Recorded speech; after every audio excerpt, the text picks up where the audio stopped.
नमस्कार. मी आनंद श्रीधर सावंत, सेवानिवृत्त मुख्याध्यापक, कन्नडी हायस्कूल.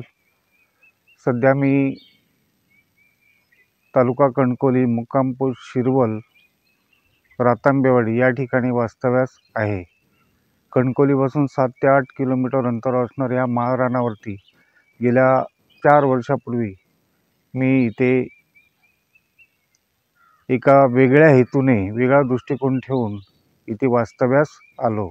अगदी ओसाड असणाऱ्या महारानावरती आपण काहीतरी वेगळं करावं.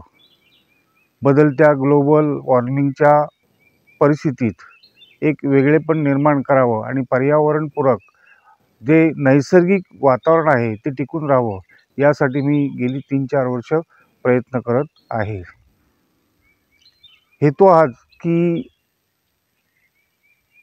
या अशा प्रतिकूल परिस्थितीत आपण एक नैसर्गिक वातावरण निर्माण करून समाजाला सुद्धा एक वेगळा प्रबोधन करावं, हा या ठिकाणी माझा स्वार्थ हेतू आहे.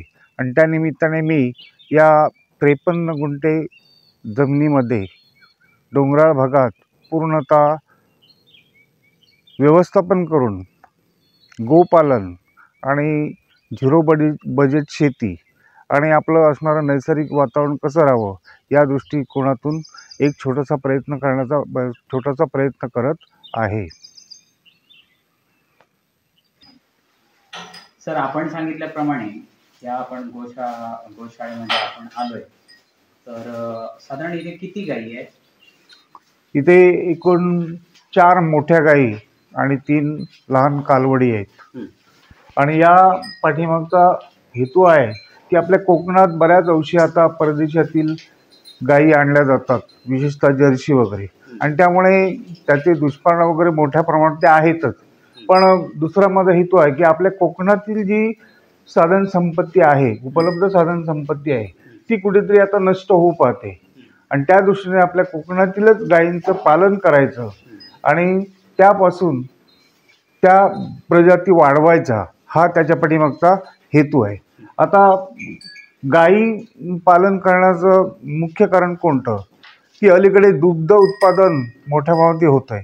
पण मी दुग्ध उत्पादन ही बाब गौण मानून त्या गायींच्या मलमूत्रापासून, गोमूत्र, शेण यापासून आपल्या सभोवतालच्या परिसरात अधिकाधिक जमीन सुपीक कशी होईल की जेणेकरून जी इतर नैसर्गिक रासायनिक खतं मारून जमिनीची जी सुपीकता नष्ट होते ती न होता आपल्या नैसर्गिक पद्धतीने जमिनीची सुपीकता कशी वाढवता येईल, या दृष्टीने मी प्रयत्न करत आहे.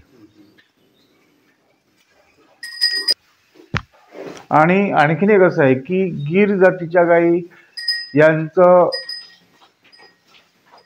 उत्पन्न, त्यापासून मिळणारे फायदे अधिकाधिक आहेत. ह्या देशीच गायी आहेत, पण आपण जर या गीर जातींच्या गायींची उत्पत्ती आपल्या या कोकणी गायींपासून जर केली तर त्या गायींच्या प्रजाती इथल्या नैसर्गिक वातावरणात चांगल्या राहतील. त्या व्यतिरिक्त इथलं असणारं हवामान, इथलं चारा पाणी त्यांना योग्य होईल. जरी वेळ प्रसंगी त्यांनी 1-2 लिटर त्या गायींपेक्षा दूध कमी दिलं तरी इतर सगळ्या ज्या औषध पाणी इतर जे आहे त्यापासून आपल्याला खूप कमी खर्च येऊ शकेल आणि आपल्या कोकणातील असणाऱ्या गायींच्या जाती सुद्धा अधिक विकसित होतील, हा त्याच्या पाठीमागचा हेतू आहे. तर या गायींपासून वेगवेगळ्या प्रकारची प्रोडक्ट आपल्याला तयार करता येतील. एक म्हणजे जीवामृत तयार करणं, त्यानंतर गांडूळ खत तयार करणं, बायोगॅससाठी बायोगॅसपासून आपल्याला घरात गॅस इंधन उपलब्ध होतं. आणि याहीपेक्षा अधिक महत्त्वाचं म्हणजे कोकणातील या जमिनीच्या नापीक होत चालल्या आहेत. त्याचं कारण काय की जी गायरानं आहेत, महारानं आहेत, ती महारानं ओसाड पडत चालली आहेत. ही जर गायीगुरं या महारानावरती फिरली तर त्यांचं मलमूत्र जमिनीत पडून ती जमीन सुपीक राहील, हा त्याच्या पाठीमागचा मुख्य हेतूसुद्धा आहे. त्यामुळे गायींना बांधून न ठेवता त्यांना महारानावरती सोडून ते त्यांचं एक कसं की त्यांना हवं असणारं खाद्यसुद्धा मिळेल आणि जमीन सुपीकसुद्धा होऊ शकेल, हा महत्त्वाचा हेतू या गोपालनाच्या बाबतीत माझा आहे. आणि सर्वात महत्त्वाचं म्हणजेच की सेंद्रिय शेती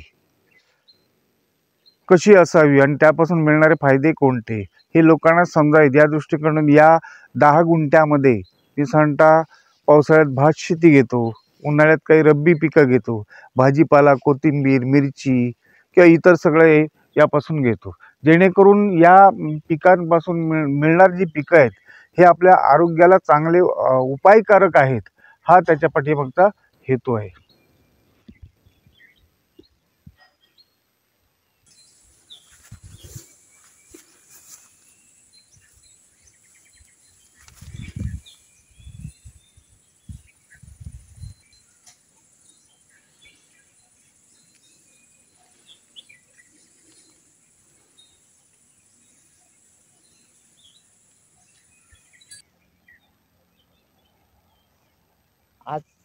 आजच्या तरुण पिढीला सर तुम्ही काय संदेश देऊ इच्छिता आणि तुमच्या प्रकल्पाबद्दल अजून काय सांगू इच्छिता?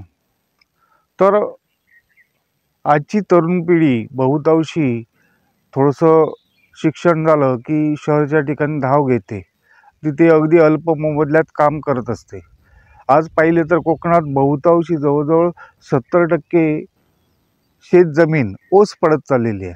याच्या पाठीमागची कारणं अनेक असतील, पण मला आजच्या तरुण पिढीला असं सांगायचं आहे की नोकरीकडे न झुकता आपण आपल्याकडे असणारी जी काय 5-10 गुंठे जमीन असेल त्या जमिनीत जर अशा पद्धतीने आपण काम करण्याचं ठरवलं तर नक्कीच त्या 10 गुंठ्यामध्ये आपला स्वतःचा उदरनिर्वाह होऊ शकेल. उदरनिर्वाह नाहीच तर त्यापेक्षा आणखी मोठं योगदान आपलं कोणतं असणार आहे की कोकणाची असणारी जी नैसर्गिक परिस्थिती आहे ती आपण सांभाळून ठेवू शकतो आणि कोकणात राहूनच कोकणातील नैसर्गिक उपलब्ध साधनसंपत्तीचा वापर करून आपण कोकणचं सौंदर्य आणखीन वाढवू शकतो आणि स्वतःचाही विकास करू शकतो. हेच मी आजच्या तरुण पिढीला सांगू इच्छितो. सर मी कुतूहल म्हणून एक मला जो प्रश्न वाटतोय तो विचारतोय की सेवानिवृत्तीनंतर मी बरेच असे काही शिक्षक किंवा असे बघितलेत, शिक्षक असं मी म्हणत नाही, की बरेच सेवानिवृत्ती झाल्यानंतर आराम, नातवंडांसोबत राहणं, उरलेला काळ रिटायरमेंट काळ कसा असतो म्हणजे मी ते जवळून पाहिलंय बऱ्याच जणांना. असं न करता रिटायरमेंट नंतर काय म्हणतात ते वन्स मोर म्हणून पुन्हा जे काय तुम्ही बॅक घेतलंय ते कसं वाटलंय, म्हणजे कुठून प्रेरणा मिळाली, असं कसा विचार आला? मी तर म्हणतोय हे कष्टाचं आहे, हे लक्झरियस नाहीये. आता दिसतंय लक्झरियस, तुम्ही फार्म हाऊस सारखं दिसतंय, पण नक्कीच ह्याच्या मागे मेहनत दिसते तुमची. तर हे सुचलं कसं आणि हा प्रवास कसा झाला? आणि विशेष म्हणजे हे जे तुमचं प्लॉट आहे तो किती गुंठे आहे आणि त्याच्यात कसं काय केलं ते थोडक्यात व्ह्युअर्सना सांगा. मुळात म्हणजे मी शेतकरी कुटुंबातला, तरी सुद्धा शिक्षण घेतलं आणि शिक्षण घेतल्यानंतर अगदी योगायोगाने या शिक्षण क्षेत्रात मी वळलो. नाहीतर शेतकरी कुटुंबात असल्यापासून बालपणापासून या शेतीची आणि वेगवेगळ्या ह्याची आवड होती. आणि चांगली एक गोष्ट म्हणजे जरी या शिक्षण क्षेत्रात गेलो तर ज्या ठिकाणी मी नोकरी केली, सेवा केली, त्या ठिकाणी आमच्या त्या संस्थेचे अध्यक्ष माननीय सतीश सावंत हे सुद्धा एक शेतकरी म्हणून होते आणि त्यांनी शाळेत सुद्धा मुलांना या पद्धतीने शेतीचे धडे दिले पाहिजेत. पर्यावरणपूरक आपलं सगळं वातावरण असलं पाहिजे, असा एक वेगळा विचार त्यांनी आणला आणि ती एक चांगली संधी मला मिळाली. ज्या शाळेत मी काम केलं त्या शाळेतसुद्धा अशाच प्रकारची नारळी पोफळीची झाडं, झेंडूची फुलं, मुलांना भाजीपाला तयार कसा करावा, सेंद्रिय खत कसं करावं, या प्रकारचे धडे मी दिले. त्यामुळे त्यांचे मी पहिल्यांदा आभार मानतो. आणि मग सेवानिवृत्त झाल्यानंतर सुद्धा तोच एक मूड डोक्यात होता, तर आपण सुद्धा असंच यानंतर काहीतरी करूया असं मनात आलं आणि म्हणून मी याच्यात झुकलो. असंही की ते जमीन तशी आर्थिकदृष्ट्या पाहता जेवढी माझी ऐपत होती तेवढ्या याच्यात मी जमीन घेतली. या 53 गुंठे जमिनीमध्ये एक प्रयोग म्हणून वेगवेगळ्या प्रकारचे शेती व्यवसाय करायचे हा एक संकल्प माझा या ठिकाणी आहे आणि यातून इतरांनी सुद्धा प्रबोधन घ्यावं. विशेष म्हणजे बरेच लोक इथे भेटी देतात आणि एक चांगलं तुम्ही काम करताय आम्हालाही सांगा, अशा प्रकारचे आजूबाजूला आता सुद्धा लोक तयार व्हायला लागलेत आणि या शिरवल गावात सुद्धा अशाच पद्धतीने एक बदल व्हावं, परिवर्तन व्हावं आणि एक वेगळा आदर्श ठेवावा यासाठी माझे प्रयत्न आहेत.